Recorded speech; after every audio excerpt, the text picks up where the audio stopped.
반갑습니다. 오늘 잠시 설교를 위해서 제가 마스크를 벗었습니다. 한 주간 잘 지내셨나요? 반갑습니다. 여러분, 집의 가치라는 단어를 들어보셨나요? 이게 무슨 의미냐면 인생에서 가장 소중한 것, 삶의 의미와 보람을 제공하는 것, 내가 이루고 싶은 것, 이런 의미를 갖는 단어입니다. 프랭클린 플래너 설립자인 하이럼 스미스라는 사람이 이 용어를 사용하는데요. 그가 이런 이야기를 들려줍니다. 사람들이 새해 결심을 많이 하잖아요. 여러분도 다 하셨죠? 새해 결심. 근데 그 새해 결심이 오래 못 가는 거예요. 흐지부지 되는 경우가 많은 거죠. 그 이유가 뭐냐? 이 하이럼 스미스는 집의 가치를 발견하지 못했기 때문이다. 집의 가치라 하면은 조금 전에 설명드린 대로 나의 인생의 가장 소중한 것, 내 삶의 의미와 보람을 제공해 주는 것, 내가 되고 싶은 것에 대한 어떤 그런 가치를 얘기하는 거죠. 우리 교회가 올해 교회로서의 집의 가치를 믿음의 선한 싸움을 싸우자, 이렇게 제목을 붙였습니다. 여러분의 인생에 있어서 집의 가치는 뭔가요? 여러분은 무엇을 가장 소중하게 여기시나요? 교회는 믿음의 선한 싸움을 싸워 이기기 위해서 적어도 우리가 성경 열심히 읽고 또 112 기도를 통해서 매일 하루에 한 번씩은 하나님을 만나는 시간 갖자, 이렇게 여러분들에게 캠페인을 벌이고 또 여러분들에게 홍보도 하고 있습니다. 잘하고 계시나요? 네. 어떤 분들이 이제 저를 위로하려고 문자도 보내주시고 격려하면서 아주 은혜를 많이 받고 있다, 또 문자 메시지 보내주신 대로 열심히 기도하고 있다, 이런 문자들을 종종 받으면서 제가 기대를 참 많이 하고 있거든요. 저는 이번에 이제 성경 일독을 마치고 다시 또 창세기서부터 성경을 또 지금 모세오경을 다 읽고 지금 또 역사서를 읽고 있는데, 성경을 읽으면서 은혜 받는 부분이 너무 많아요. 뭐 성경은 보면 볼수록 늘 볼 때마다 새로운 은혜가 저에게 임하는 것을 보는데, 특별히 창세기에서 창세기 49장 22절에 이런 말씀이 있습니다. 한번 우리 같이 읽어볼까요? 시작. 요셉은 무성한 가지 곧 샘 곁에 무성한 가지라 그 가지가 담을 넘어도다. 이 말씀이 저에게 그렇게 다가오고 부딪히고 또 큰 은혜가 되는 거예요. 여기 무성한 가지라는 단어가 나오잖아요. 근데 왜 가지가 이렇게 무성할 수 있을까? 이렇게 풍성한 이유는 뭘까? 이 무성한 가지의 전제는 뭐냐면, 조건은 샘 곁에 있어야 된다는 거죠. 샘 곁에 있다는 건 물이 많은, 물 공급이 많은 거죠. 이 샘 곁에 있다라는 이 개념을 시편 1편에 보면은 시냇가에 심은 나무, 이런 또 표현이 나오죠. 주야로 말씀을 묵상하는 복 있는 사람을 비유해서 시냇가에 심은 나무라고 그러죠. 이 물이 있는, 물 가까이 있는 샘 곁에 있는 이런 가지, 이런 나무는 무성한 열매가 있을 수밖에 없다. 그런데 예레미야 성경을 읽다 보면은 거기 물에 관해서 이런 말씀을 또 하고 있습니다. 우리 한번 또 같이 읽어봐요. 시작. 내 백성이 두 가지 악을 행하였나니 곧 그들이 생수의 근원되는 나를 버린 것과 스스로 웅덩이를 판 것인데 그것은 그 물을 가두지 못할 터진 웅덩이들이니라. 물을 담을 수 없는 거예요. 터진 웅덩이를 그렇게 비유합니다. 그런데 그 물이 뭐냐는 거죠. 생수의 근원되는 하나님을 가리키더라는 거죠. 그 요셉의 생애가 무성할 수밖에 없었던 이유는 이 성경에 나오는 물을 쭉 이렇게 묵상하면서 성경 전체 속에서 제가 깨달아지는 건, 물을 가까이 하고 물과 함께하는 나무 가지는 무성할 수밖에 없다. 이거는 뭡니까? 하나님과의 관계가 있는 사람들, 하나님께 붙어 있는 사람들, 그런 사람들은 무성한 가지가 되어서 살아갈 수 있다는 거죠. 여러분, 하나님과의 관계가 없는 사람, 말씀과 기도가 없는 인생은 터진 웅덩이와 같은 것이죠. 그걸 악이라고 성경은 말하고 있어요. 요셉을 보세요. 요셉의 그 열매 많은 그 무성한 가지가 될 수 있었던 것은 성경을 읽어보면 늘 하나님이 곁에 계세요. 늘 여호와께서, 하나님께서 함께 하신다는 말씀을 하고 있어요. 그러니 요셉이 어떤 형편에 있든지, 누구를 만나든지, 어디에 가든지 거기에는 언제나 하나님이 함께 하시고, 그래서 그가 형통한 자가 되었다라는 그런 말씀을 성경이 하고 있습니다. 제가 그 성경을 보면서 하나님, 제가 요셉처럼 되게 해주세요. 제가 요셉처럼 되고 싶습니다. 이런 마음이, 이런 기도가 그 성경을 읽으면서 막 일어나는 거예요. 또 저만 아니라 우리 삼성중앙교회 우리 성도님들 한 분 한 분이 요셉처럼 되게 해주세요. 아멘. 요셉처럼 되게 해달라고 하나님 앞에 기도하게 되더라고요. 근데 요셉의 삶이라는 게 이런 열매 많은 무성한 가지의 그 자체로 남아있는 것이 아니라, 성경을 다시 보시면 49장 22절에서 이렇게 말하더라고요. 담을 넘었도다 그랬어요. 얼마나 그 가지가 무성하면 담을 넘겠습니까? 담을 넘는다는 것은 이웃으로 넘어갔다는 거예요. 그러니까 내가 받은 복이, 내가 누리는 그 무성함이 나만 좋은 게 아니라 그것이 이웃과 더불어 누리고 나눌 수 있는 그 무성한 가지, 이게 다 관계적으로 이웃에게 축복된 존재가 된다는 거 아니겠습니까? 보니까 요셉은 가는 곳마다 그 함께하는 사람들에게 유익을 주고 축복을 나누는 그런 존재가 되더라고요.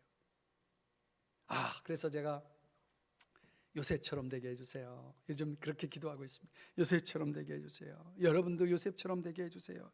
그렇게 기도를 합니다. 여러분, 요셉과 같은 축복을 누리시기 바랍니다. 이 관계적으로 이렇게 복된 인생을 살아간다는 게 얼마나 참 좋은 겁니까? 그런데 오늘 본문에 보니까 바울이 디모데에게 특별히 교회 안에서의 관계를 강조하면서 그 문제를 다루고 있습니다.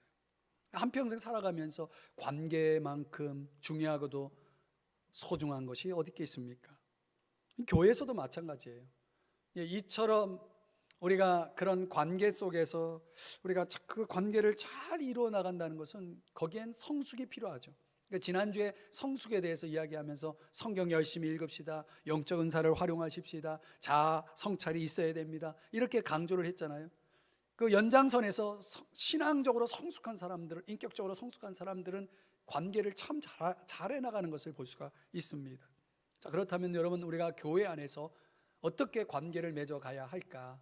오늘 본문이 가르쳐주는 세 가지 중요한 요소가 있습니다. 첫째로는 가족애, 제가 패밀리 스피릿이라고 이렇게 이름을 붙여봤습니다. 가족애, 이게 무슨 얘기냐? 5장 1절 2절에 보면은 늙은이를 꾸짖지 말고 고나되 아버지에게 하듯하며, 늙은이를, 나이 드신 분들을 아버지라고 생각하고 대하라. 젊은이는 형제에게 하듯, 늙은 여자, 나이 드신 여자 성도님에게는 어머니에게 하듯 하라. 교회 안에는요, 이렇게 다양한 연령층, 성별이 섞여 있지 않습니까? 특별히 바울은 나이 드신, 나이가 많은 분들을 아버지 어머니에게 하듯 하라고 말하고 있어요. 설사 그분들이 어떤 실수를 해도 그 실수를 교정하는 차원에 있다 하더라도 오늘 본문대로라면 꾸짖지 말고, 꾸짖는다는 것은 권위적으로 책망하는 그런 걸 얘기하는데 그렇게 하지 말라는 거죠. 애정을 가지고 부모를 대하듯이 해야 한다라고 권면하고 있습니다. 여러분, 참 중요한 얘기예요. 교회는요, 봉사보다도 또 어떤 교육이나 훈련보다도 더 우선적인 가치가 있습니다. 그게 관계예요. 관계보다 더 중요한 건 없어요. 여러분, 만약에 관계를 망가뜨리는 봉사가 있다면 그 봉사는 안 하는 게 좋습니다. 그만큼 관계는 중요한 거예요. 디모데전서 3장 15절에 보면 교회를 집으로 비유하고 있어요. 하우스로 비유하고 있죠. 에베소 2장 19절 살펴본 본문이지만 하나님의 가족이다. 교회를 그렇게 설명하고 있습니다. 여러분, 우리가 예수 그리스도를 나의 구주 주님으로 구원자로 믿고 고백한 순간 우리는 하나님의 가족이 되는 겁니다.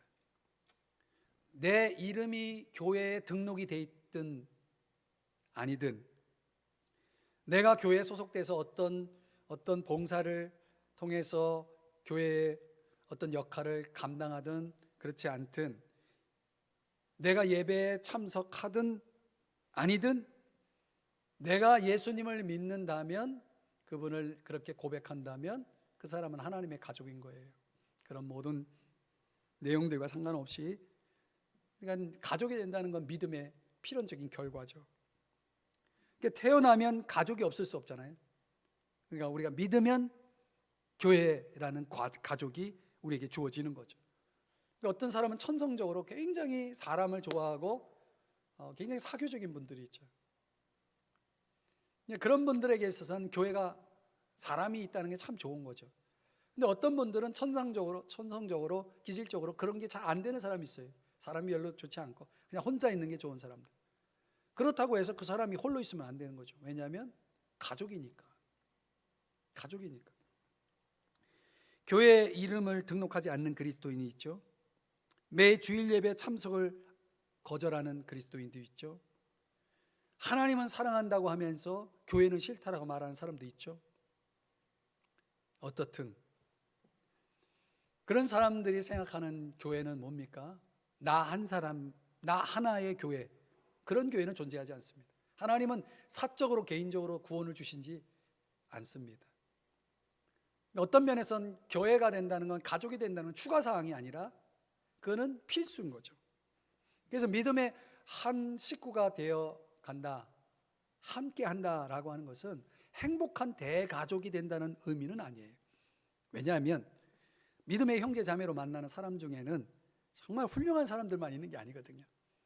정말 괴팍하고 여전히 어리석고 짜증나게 하고 나를 힘들게 하는 그런 사람들이 있을 수 있는 거예요. 왜냐하면 예수 믿자마자 갑자기 성자가 되고 갑자기 죄 짓는 것을 그치고 멈추고 이러지 않거든요. 여전히 죄 짓고 여전히 그 미숙함을 드러내고 이런 것들이 교회 안에 있는 사람들에게 벌어지는 일들이거든요. 그래서 어떤 사람은 그런 이유 때문에 나는 완전한 가족을 원해, 내 마음에 쏙 드는 가족을 원해 해서 그런 교회를 찾아다니는 사람이 있어요. 그런데요, 그건 불가능합니다. 임파서블입니다. 불가능해요. 여러분, 이상적인 가족이라는 것은요 존재하지 않습니다. 어딜 가도 공사 중일 거예요. 완성품 가족이란 존재하지 않습니다. 만약에 그런 가족을 찾았다면 여러분은 이미 천국에 있을 겁니다. 제가 이제 성경을 보면서 또 은혜 받은 것 중에 하나가 뭐냐면 노아 이야기 있죠. 노아가 어떤 배에 들어갑니까? 방주라는 배에 들어가잖아요. 방주. 그 방주에 얼마나 들어가 있는가 제가 계산해 보니까 377일을 그 방주 안에 있더라고요. 377일. 여러분, 우리가 1년 동안, 거의 1년 동안 마스크 쓰고 있으면 얼마나 힘듭니까? 사회적 거리두기 하면서 얼마나 답답하고 힘듭니까? 그런데 이건 뭐 거리두기 차원이 아니고 그 밀폐된 공간, 그 위에 천정에 달린 창 외에는 외부로 통할 수 있는 게 아무것도 없는 상황에서 377일을 있었다는 거예요. 그래서 제가 성경을 읽으면서 궁금해진 게 뭐냐면 그거 어떻게 견뎠을까? 얼마나 냄새가 많았겠어요. 그 짐승들과 같이 있으면서. 그리고 또 얼마나 불편했을까? 저는 화장실이 굉장히 중요하거든요. 그 화장실도 없잖아요. 얼마나 불편하고 어렵고 힘든 환경입니까? 그래서 제가 성경을 보면서 하나님 앞에 이런 질문이 생겼어요. 하나님, 어떻게 견뎠을까요? 저 같으면 당장 뛰쳐나왔을 텐데 어떻게 377일을 견뎠을까? 하나님이 저에게 깨닫게 하신 답이 뭐냐면 가족이 있었기 때문이야 그러더라고요. 거기 8명의 가족이 있었거든요. 여러분, 가족이 있으면요 어디에서라도 언제라도 살아갈 수가 있는 겁니다. 가족은 그렇게 중요한 겁니다. 하나님이 저에게 깨닫게 하신 것이 뭐냐? 가족이 그게 교회다라는 거예요. 방주가 교회예요.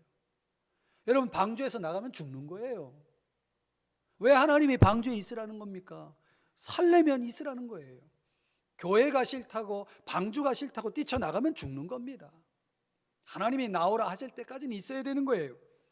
천국에 갈 때까지는 교회 안에 있어야 되는 겁니다. 그만큼 교회는 관계적인 측면이 중요한 거예요. 시편 133편 1절에 보면 이런 말씀이 나옵니다. 한번 같이 읽어볼까요? 시작.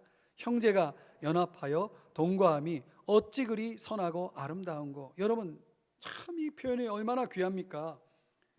여러분, 예배도 있겠지만은 기본적으로 가족이 함께 산다는 건 좋고 즐거운 일 아니겠어요? 아멘? 좋은 거죠. 가족이 좋은 거 아닙니까? 그 좋은 가족들을 현실 속에서 보면 어떻습니까?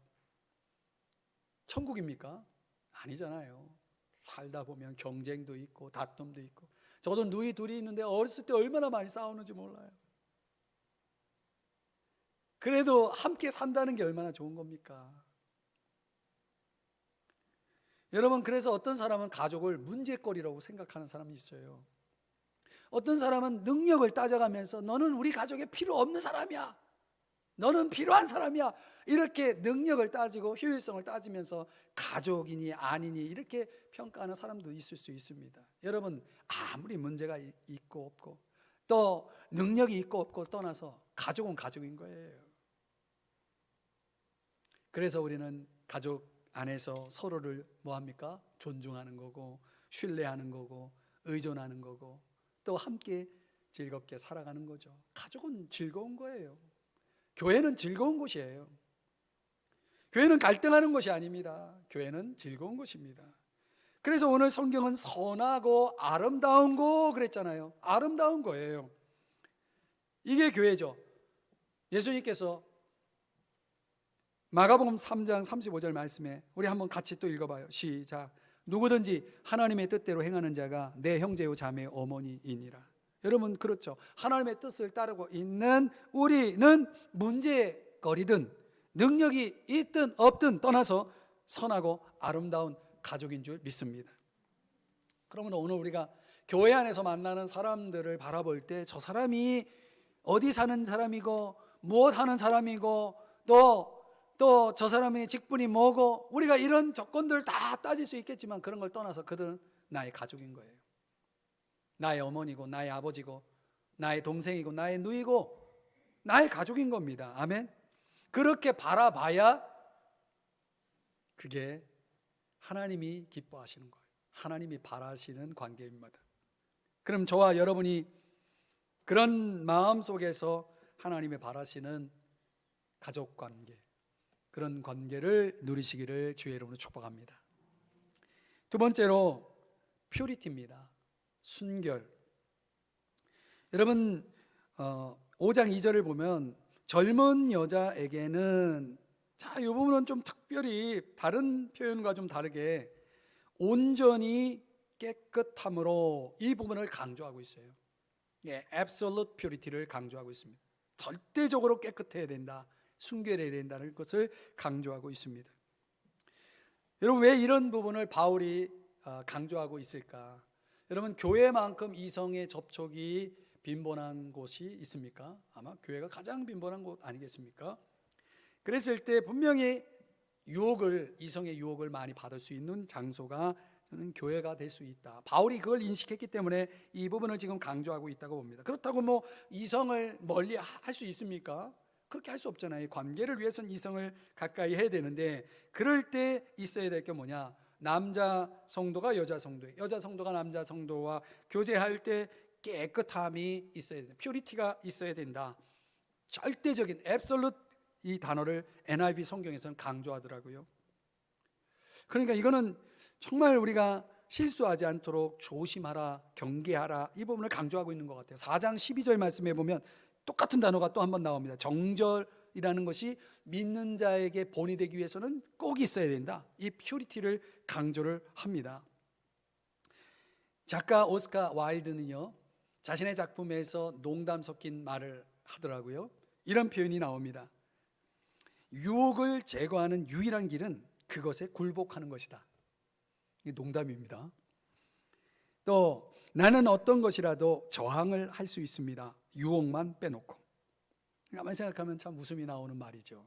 그런데 농담으로 들릴지 모르지만 심각하게 유혹과 싸우는 사람들의 입장에서는 이게 눈앞의 현실이거든요. 굉장히 중요한 주제죠. 그러니까 우리 그리스도인들은 누구도 예외 없이 언제나 어디서라도 이 문제에 직면할 수 있는 것이죠. 그래서 우리가 우리 자신을 이 퓨리티를 지켜내기 위해서, 앱솔루트 퓨리티를 가지기 위해서 저와 여러분에게 필요한 게 뭐냐? 성경은 적어도 세 가지의 무기를 우리에게 가르쳐주고 있습니다. 첫째 하나는 뭐냐면 주님께 도움을 구하라는 거죠. 주님께 도움을 구하라. 히브리서 2장 18절 말씀해 보면, 우리 한번 같이 읽어봐요. 시작. 그가 시험을 받아 고난을 당하셨은즉 시험 받는 자들을 능히 도우실 수 있느니라. 능히 돕는다는 것은 도울 준비가 되어 있는 거예요. 도울 준비가 되어 있는 주님께 시험을 받을 때 어떻게 해야 됩니까? 도움을 요청하면 되는 거죠. SOS를 긴급 전화를 해야 달려오는 거 아니겠습니까? 전화도 안 했는데 달려오지는 않죠. 도움을 요청하라는 것이에요. 두 번째는 말씀에 깊이 들어가야 됩니다. 이게 참 중요한 부분이에요. 시편 119편 9절과 11절의 말씀을 우리 다 같이 함께 읽어보겠습니다. 시작. 청년이 무엇으로 그의 행실을 깨끗하게 하리이까? 주의 말씀만 지킬 따름이니이다. 내가 주께 범죄하지 아니하려 하여 주의 말씀을 내 마음에 두었나이다. 아멘. 여러분, 우리가 우리 행실을 깨끗하게 하기 위해서, 죄짓지 않기 위해서는 말씀이 어디에 있어야 된다고요? 마음에 있어야 된다고 그랬잖아요. 여러분, 마음에 새겨진 말씀은 내 생각을 지배하고 내 행동을 지배하고 내 삶의 모든 영향력들을 끼치는 그런 무기가 되는 것입니다. 많은 그리스도인들이 유혹에 넘어지는 이유가 뭡니까? 말씀에 소홀하기 때문에 그래요. 아담과 하와도 결국은 사탄의 시험을 이기지 못한 이유는 말씀에 소홀했기 때문이죠. 요한일서 2장 14절 말씀해 보면, 이것도 같이 읽어봐요. 시작. 너희가 강하고 하나님의 말씀이 너희 안에 거하시며 너희가 흉악한 자를 이기었음이라. 아멘. 그러니까 우리가 강하려면, 이기려면 그 중심에 뭐가 있어야 돼요? 말씀이 있어야 되는 거예요. 말씀이 있는 사람은 강해요. 말씀이 있는 사람은 이겨요.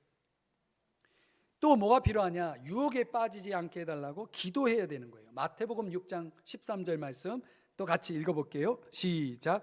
우리를 시험에 들게 하지 마시옵고 다만 악에서 구하시옵소서. 아멘.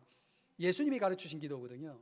우리가 기도할 줄 몰라도 예수님이 가르치신 이 기도만 하더라도 우리는 시험을 이길 수 있어요. 주님이 가르치신 기도거든요. 구체적으로 내가 어떤 유혹에서 벗어나게 해달라고 하나님 앞에 기도하면 하나님이 도와주시는 거죠.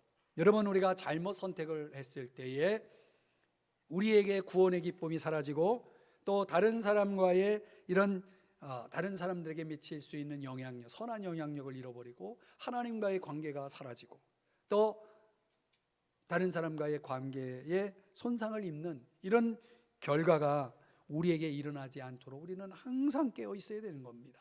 여러분, 요셉 이야기를 제가 앞에서 했잖아요. 요셉 이야기를 보면은 창세기 39장 9절에 보면은 자신이 유혹의 앞에 직면했을 때 내가 어찌 이 큰 악을 행하여 하나님께 죄를 지으리까? 사람과 사람 사이의 죄가 아니라 하나님께 죄를 짓는 것이라고 늘 깨어서 있었다는 거죠. 그 자신의 퓨리티를, 순결을 지킬 수 있었던 비결이죠. 주님이 임재하고 있는 이 교회 안에서 이 온전한 순결을 우리가 지켜나감으로 하나님이 얼마든지 기뻐하시고 거룩한 교제를 우리가 누릴 수 있다는 거 여러분 꼭 기억하시기를 축복합니다. 세 번째, 가장 강조하고 싶은 오늘 주제입니다. 긍휼입니다. 긍휼. 5장 3절에 보면요, 존대하라라는 단어가 나옵니다. 존대하라. 근데 이 존대하라, 티마오라고 하는 이 단어가 무슨 뜻이냐면 높이 평가하다, 가치를 두다, 이런 뜻입니다. 더 구체적으로 설명하면 경제적으로 도움을 주라는 거예요. 물질적으로 도움을 주고 돌봐주라는 이야기입니다. 이 성경 당시에는 홀로 된 자매들, 홀로 된 사람, 성도들이 이 사회적으로 경제적으로 굉장히 어려운 처지에 있었다고 합니다. 바울은 그들을 홀대하지 말고 존대하여서 그들이 비천해지지 않도록 경제적으로 물질적으로 돌봐줘야 된다라고 권면하고 있는 것입니다. 여러분, 왜 이렇게 해야 되느냐? 하나님이 어떤 분이시냐? 하나님은 힘이 없는 사람에게 아버지와 같은, 재판장과 같은 그런 역할을 한다. 시편 68편 5절에 그렇게 말씀을 하고 있습니다. 제가 성경을 쭉 읽어나가면서 하나님 모든 사람을 사랑하시고 모든 사람에게 관심을 보이고 모든 사람들을 돌봐주시지만 오늘 특별히 성경 안에서 하나님이 주목하고 있는 사람이 누구냐? 힘없는 사람들이라고요. 힘없는 사람들, 정말 어려움에 처해 있는 사람들을 향한 관심과 긍휼은 대단합니다. 초대교회를 예를 들면은, 초대교회는 이렇게 홀로 된 성도의 생활비 전체를 책임지는 구제가 있었던 것 같아요. 그러니까 생활비 전체입니다. 그냥 일부를 잠깐 얼마를 도와주는 차원이 아니라 완전히 그 생활 전체를 책임져 주는 거예요.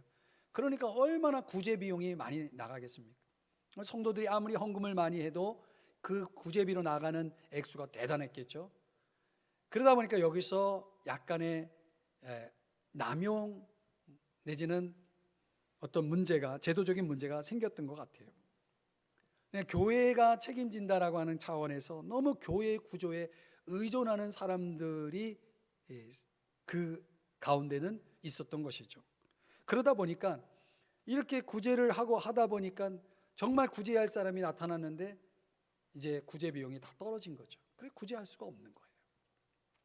근데 이런 부분들을 이제 바울이 바로잡기 위해서는 정말 도와줘야 될 사람에게 집중해야 된다. 그러려면 교회 안에서 어려움을 겪고 있는 사람들이 정확하게 리스트를 작성해서 그들에게 집중적으로 도와줘야 된다. 이런 차원을 강조하면서 4절 이하 16절에서 말씀하더라고요. 그래서 제가 이 긍휼이라는 단어에 왜 주목하냐면 16절이나 되는 본문 속에서 14절이 이 주제를 다루고 있거든요. 이게 하나님이 이 부분에 얼마나 큰 관심과 또 도전을 우리에게 주시는지를 알 수가 있습니다. 그 4절부터 16절을 나누면 세 부류의 사람이 나타나는 거예요. 자식이나 친척이 없는 홀로 된 성도, 자식이나 친척이 있는 홀로 된 성도가 있고, 그런 주변에 그런 사람이 없는 어려운 성도가 있고, 또 젊은 홀로 된 성도가 있다. 이렇게 보면 바울이 강조하는 건 뭐냐면, 만약 가족이 있고 친척이 있는 사람이라면 교회가 구제하지 말고 가족이 책임지게 해라. 그러면서 5장 4절, 8절, 19, 16절에서 뭘 강조하냐면 여기 이런 말을 합니다. 자기 집에서 효를 행하여 부모에게 보답하기를 배우게 하라. 하나님 기뻐하신다는 거죠. 또 8절에 보면 자기 가족을 돌보지 아니하면 믿음을 배반한 자다. 불신자보다 더 악한 자다. 그랬어요. 그러니까 가족을 돌보지 않는 사람은요, 불신자보다 더 나쁘다. 이렇게 말하면서 효를 강조하고 있어요. 여러분, 부모님이 살아계시다면 효를 행해야 됩니다. 부모님 돌아가시면 효는 더 이상 불가능한 겁니다. 그래서 살아있는 동안 부모님을 잘 돌보심으로 이게 하나님이 기대고 하나님의 선언이거든요. 여러분들이 최선을 다해서 돌아보셔야 됩니다.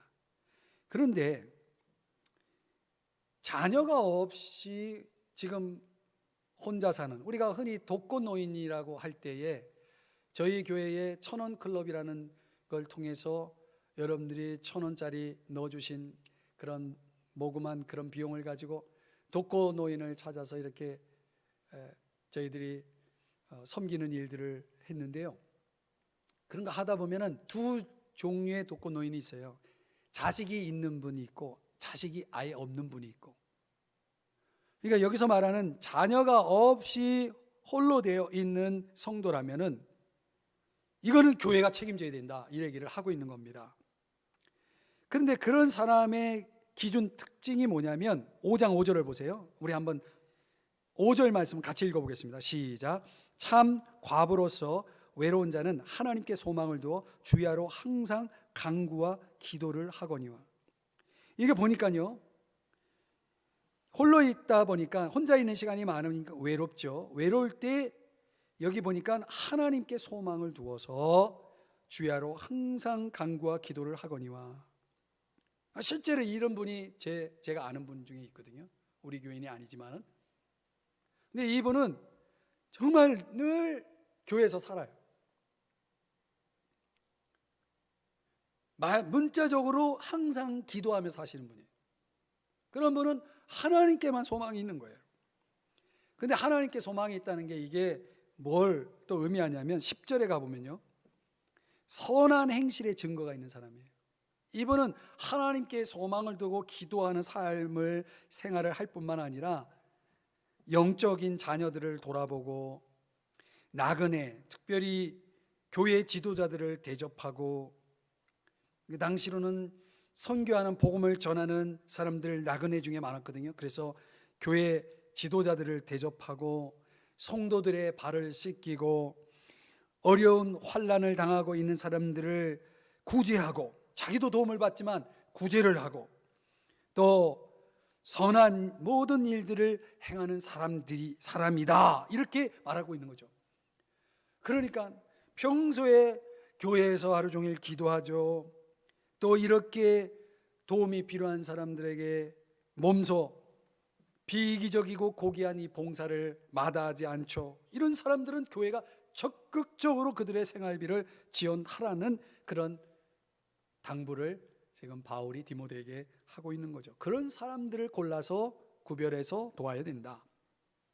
여러분, 정말 홀로 되신 분 중에 이렇게 연세가 좀 많으신 분들을 보면은 그런 분 가운데 주님과 교회를 위해서 완전히 정말 남은 생애를 온전히 드린 분들이 있거든요.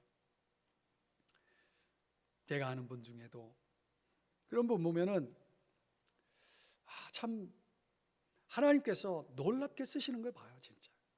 그냥 오직 거기에 소망을 두고 살아가기 때문에 그렇죠. 그러니까 성경에도 안나라는 선지자 이야기가 나오는데 누가복음 2장에 보면 이런 분이 있었다는 거예요. 이 사람이 성전을 떠나지 아니하고 주야로 금식하며 기도함으로 섬기더니, 나이가 84세인데 성전을 떠나지 않았다는 거예요. 사랑하는 여러분, 정말 우리가 어려운 사람 가운데는 우리가 이렇게 교회에도 유익하고 정말 덕이 있고 사람들에게 이런 선한 행실을 보여주는 그런 사람이 있다면 교회는 그런 사람을 도와야 된다는 얘기예요. 반면에 향락에 빠져 있고 교회와 이웃의 봉사에 대한 관심이 없는 사람들은 교회가 도울 필요가 없다는 거예요. 그렇게 하지 말라는 것입니다. 정리해 보면 교회 안에 돌봄의 대상을 보면요, 정말 어려운데 그마저 가족도 없는 그런 분들을 중심으로 핵심으로 해서 구별해서 도우라는 원칙, 또 그런 분들이 그저 도움만 받는 차원이 아니라 존엄성의 원리라는 건 그런 거죠. 내가 도움만 받으면 사실은 한편으로는 기분도 상할 수 있는 거고 자존심이 상할 수 있는 거잖아요. 근데 그런 분이 교회를 위해서 하루 종일 기도하죠. 교회에 손이 미치지 않는 사람들을 열심히 구제하고 섬기죠. 자기가 도움을 받을 뿐만 아니라 다른 사람을 돕는 입장에서 이렇게 서로 이 두 가지가 같이 가면 그 사람은 존엄성이 유지되는 거죠. 그렇게 도와야 된다. 무엇보다도 긍휼의 정신이 있어야 된다. 긍휼이라는 건 여기에 깊은 사랑을 담고 있는 거거든요. 토마스 왓슨은 이런 말을 했습니다. 사랑이 애인을 방문하는 친구와 같은 거라면 긍휼은 병자를 방문하는 의사와 같은 것이다. 이렇게 비유했습니다. 참 적절한 비유 같아요. 우리가 긍휼을 베푼다, 다른 사람들에게, 어려운 사람들에게 우리가 긍휼을 베푼다고 했을 때 그 긍휼이라는 것은 뭡니까? 의사가 되는 거예요. 내가 아픈 사람에게 의사가 되는 거죠. 히브리서 4장 16절 말씀을 한번 읽어보겠습니다. 같이 시작. 그러므로 우리는 긍휼하심을 받고 때를 따라 돕는 은혜를 얻기 위하여 은혜의 보좌 앞에 담대히 나아갈 것이니라. 여러분, 날마다 우리가 주님으로부터 긍휼을 입고 살아가야 된다는 거 여러분 아시죠? 주님의 긍휼 없이 우리가 살아갈 수 있습니까? 저는 매일 주님 앞에 긍휼히 여겨달라고 기도하거든요. 나를 좀 불쌍히 여겨달라고. 저는 그거 없이는 못 살겠다. 저는 그렇게 생각하는 사람이거든요. 내가 긍휼히 여김을 받게 해달라고 그렇게 기도하고 그렇게 긍휼히 여김을 받는다면 당연히 나도 다른 사람을 긍휼히 여겨야죠. 그게 마땅한 거죠. 누구에게 긍휼을 베풀어야 되느냐? 적어도 믿지 않는 사람들 긍휼히 여겨야 돼요. 여러분, 요즘 믿지 않는 사람들 교회를 얼마나 비난하고 그렇습니까? 그러니까 비난하는 사람을 향해서 나도 비난해요? 그럼 똑같은 사람 되는 거예요. 여러분, 믿지 않는 사람들이 뭐라고 해도 그걸 불쌍히 여겨야 됩니다. 또 나를 박해하는 사람 있죠. 나를 힘들게 하는 사람. 그런 사람 여러분 눈에는 눈 해가지고 복수할 거예요? 아니에요. 긍휼히 여겨야 돼요. 불쌍히 여겨야 돼요. 하나님께서 함께 하시도록. 정말 우리가 특별히 긍휼을 베풀어야 될 사람이 누구냐? 약자들입니다. 약자. 야고보서 1장 27절에 보면 환난 중에 있는 사람을 돌보는 것이 진정한 경건이라고 말하고 있습니다. 경건은 뭐예요? 참된 경건이라는 것은 환난 중에 있는 사람을 돌아보는 것이다. 여러분, 어려움 속에 있는 사람을 돌아본다는 게 얼마나 중요한 일인지 디모데후서에 보면은 디모데후서 1장 16절 17절에 보면 오네시보로라는 사람을 얘기해요. 이 사람이 여기 딱 한 번 등장하는 사람이거든요. 근데 바울이 이 사람을 축복하는 거예요. 이 사람의 집이 하나님의 긍휼로 채워지게 해달라고 긍휼을 축복하고 있어요. 왜 바울이 이 오네시보로라는 사람을 축복하는가? 긍휼을 축복하는 이유가 뭐냐? 여기 그렇게 나오죠. 그가 나를 자주 격려해 주고. 주변에 보면 나를 이렇게 잘 격려해 주는 사람이 있어요.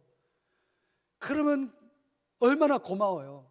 그런데다가 바울이 감옥에 있을 때 부지런히 찾아와 줬다는 거예요.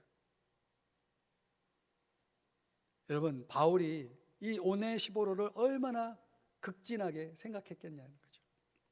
나를 이렇게 격려해주고 나를 이렇게 자주 찾아와주고 내가 어려울 때 나를 찾아와준다는 건 얼마나 큰 위로가 되고 힘이 됩니까? 그런 오네시보로를 위해서 바울은 아낌없이 긍휼을 베풀어 달라고 하나님께 축복을 빌고 있는 거죠. 사람이요, 이렇게 살아야 되는 거예요. 여러분, 내가 다른 사람을 긍휼히 여기는 만큼요 그 긍휼이 다 나에게 돌아온다고 주님이 말씀하셨어요. 팔복에 보면은 이런 말씀이 있죠. 다 같이 읽어봅니다. 시작. 긍휼히 여기는 자는 복이 있나니 그들이 긍휼히 여김을 받을 것이며. 여러분, 내가 불쌍히 여기는데 주님이 그걸 다 보고 계신다니까요. 그래서 긍휼히 여김을 받는다는 거예요. 꿈 많고 신사적이고 존경받던 그리스도인 가운데 토머스 모어라는 사람이 있습니다. 토머스 모어. 이 사람이 무고하게 아주 억울하게 잡혀서 죽임을 당하게 되었는데요, 자기에게 사형을 선고한 재판관을 향해서 아주 유명한 말을 남기게 됩니다. 재판관이시여, 내가 당신을 친구라고 부르도록 허락해 주시오. 친구여, 나는 당신과 나의 관계가 바울과 스데반의 관계가 되기를 바라오. 바울이 스데반을 죽였지만 지금쯤 저 하늘나라에서 이 두 사람은 가장 좋은 친구가 되어 있을 것이요. 그대가 나에게 죽음을 선고하지만 우리는 하늘나라에서 영원한 구원을 함께 누리는 친구가 되기를 바라오. 이렇게 말을 했다는 겁니다. 이 말을 들은 재판관이 감동을 받았겠죠. 아니 내가 당신에게 사형을 선고했는데 어떻게 당신은 나에게 이렇게 선대를 할 수 있냐 이유를 물었습니다. 그러자 재판관에게 다시 토마스 모어가 이렇게 말을 했습니다. 주님이 나에게 먼저 긍휼을 베풀어 주셨기 때문이요. 주님이 나에게 긍휼을 나에게 먼저 베풀어 주셨기 때문이요. 사랑하는 여러분, 우리에게도 주님이 먼저 긍휼을 베풀어 주셨잖아요. 아멘. 그런데 우리가 다른 사람에게 긍휼을 베풀 수 없다면 주님이 나에게 베푼 긍휼은 뭐가 되는 겁니까? 정말 우리가 다른 사람을 존대해야 할, 긍휼히 여겨야 할 까닭은 무엇입니까? 그것은 주님이 나를 긍휼히 여겨 주셨기 때문입니다.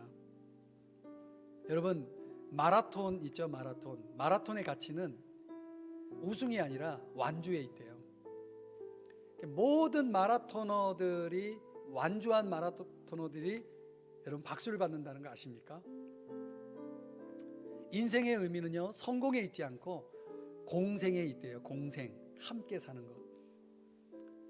저는 우리 인생의 지배가치가 내 인생이 정말 의미 있고 보람이 있기 위해서, 내가 정말 성공적인 인생을 살기 위해서라면 여러분, 우리 인생이 겪어낸 관계가 그걸 결정한다는 걸 여러분 꼭 기억하시기 바랍니다. 그래서 오늘 저와 여러분에게 오늘 이 말씀이 오늘 우리에게는 어떻게 적용될 수 있습니까? 여러분, 교회 안에서 여러분 적어도 3가지로 우리가 우리의 관계를 맺어가야 됩니다.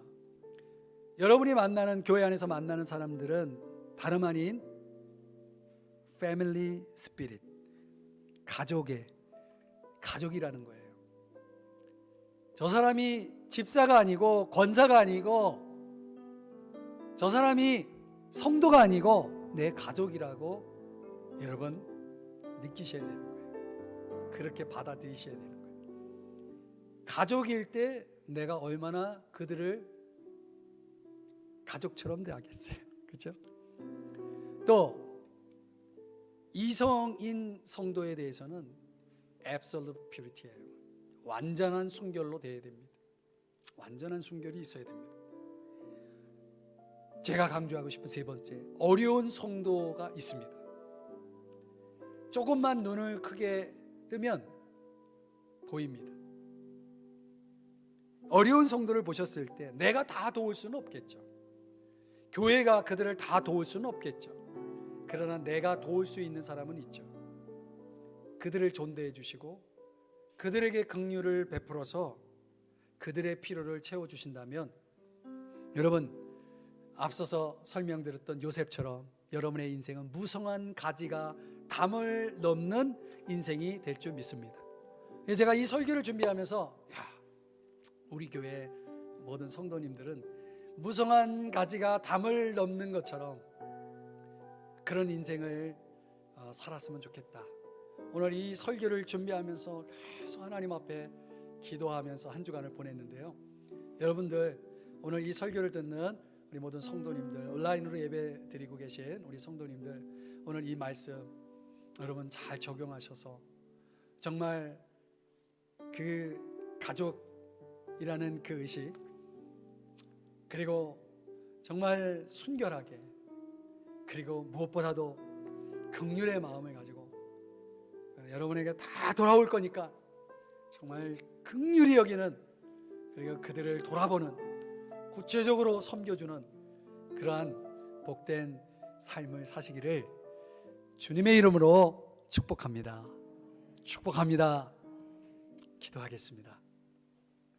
하나님 아버지,